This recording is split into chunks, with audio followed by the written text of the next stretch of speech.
Hi, and welcome again to One Big Thing, a KAC legislative update. This week's big thing is property taxes. Now that we've reached turnaround and we are halfway through the legislative session, it's a good time to recap where we are on the issue of property taxes. We have a lot of different things that feed into the property tax issue, so I wanted to take this opportunity to talk about all of those things and recap where exactly we are on each of those issues as we look to the second half of the 2024 legislative session. As you probably recall, early on in the session, we had a hearing on a bill for the local ad valorem tax reduction fund, or LAVTR. That hearing was on Senate Bill 196. That bill has not progressed since then, but we are still watching that. In addition, within the last couple of weeks, we've had a hearing on Senate Bill 332. That bill is a different take on LAVTR that would focus the relief specifically on residential property taxpayers.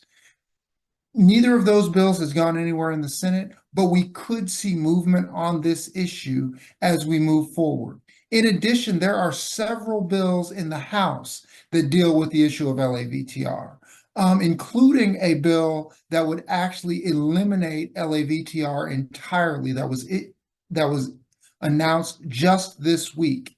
None of those bills have had any hearings yet, but we are monitoring those situations.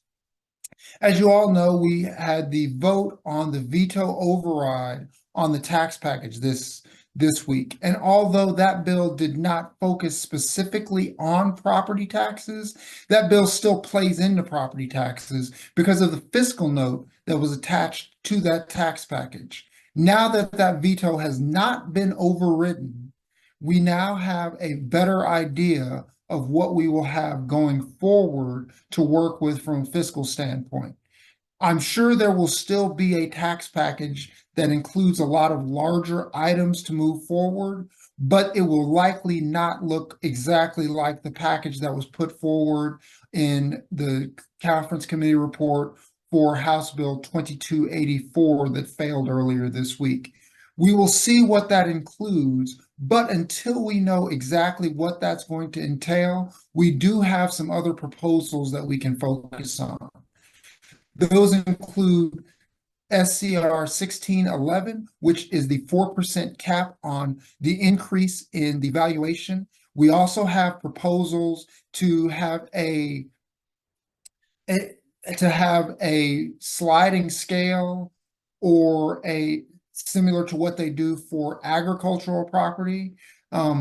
We don't know exactly yet what that proposal is going to look like, but those proposals will probably be things that we see here in the next couple of weeks as we move forward. So keep an eye on that. I would anticipate that one or both of those things will start moving in the House here soon.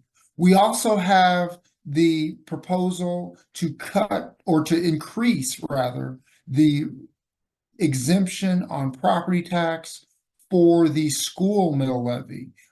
I believe that that will likely be raised this year, probably to the $100,000 mark that was proposed in the CCR for 2284, but we could see more work around that issue as well. We could also see, as we've had several proposals floated but none officially yet, to see if they reduce the school mill levy down from 20 mills down to 17 or 18 mills.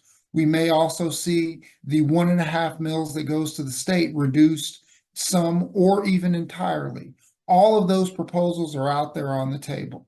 We should be following each of these things because all of these feed into the property tax question.